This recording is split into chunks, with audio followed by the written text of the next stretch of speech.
I moved to an old antique house near in the forest. Well, the house looks big and all the furniture in that house is vintage and old, and sometimes it's kinda dusty. Well, I saw a doll at the living room and I saw the doll move by itself.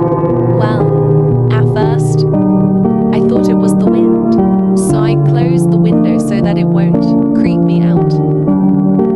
And then I saw a little girl playing at the yard. Then I told my mum there's a little girl at our yard.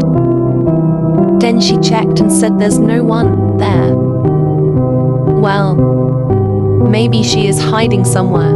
Then I kept calling the little girl to don't hide until I saw her, met her, and we became friends. Well, sometimes we play at the yard, and sometimes we play hide and seek near in the forest. Well, we also share our bedroom at the attic.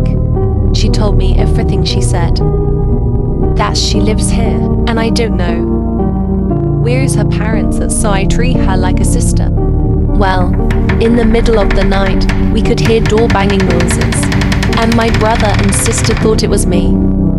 Every time I woke up, I keep on seeing the doll in different places. But one time, I heard the little girl crying at the bathroom, and then I went to the bathroom to check what's wrong, and I asked her, "Why are you crying? What's wrong?" "My parents are not coming home." And I keep on asking my nanny, "When is my parents coming home?" She said, "I feel bad. What if her parents abandoned her?" Then I reply, "You could be our family. But I don't know," and I asked why you are hiding from my family, but I could only just see her. Then I said to her, "I feel bad for you."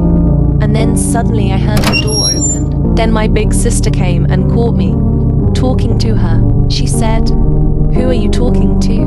Then I replied to her, "I was talking to that little girl who's wearing a pink dress and she is crying." Then she said, "Mia, there's no one there." Then I said to my big sister, "The little blonde girl keeps on hiding fast." Then she said, "Mia, did you see that little girl? She's a ghost, Mia." I replied to her, "What? No, that we're friends since we moved here last week ago." Then she said about the information at this house.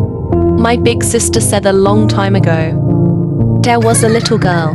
Her parents went somewhere. She was with her nanny. And then she always cries at nighttime because it's been a month. Her parents are not coming home. The nanny always comforts the little girl, and she said, maybe they will be back tomorrow. Days passes by, and her parents aren't home. They abandoned their daughter, and they moved to a new house, my sister said. And they try to forget that they had a daughter, and her parents abandoned her. And her caring nanny always tries to make her happy. Then they would play hide and seek near the forest. They always had a great time until the other nanny had enough at her job and want to get rid of the nanny and the little girl. So the other nanny pushed her at the pool to drown her. Then the other nanny tried to lock her in the shed at the back of the house, my sister said. And I replied to her, so that's why we're not allowed to enter their back at the house. Then my big sister said she heard the little girl humming sometimes. And she said, I thought it was you singing at the yard. Then, after she tells the story, I said, how do you know the backstory? She said she found the caretaker's diary at the drawer. She read the diary about the information.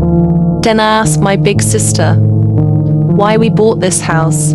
And she replied that Mum said that's the house we could only afford.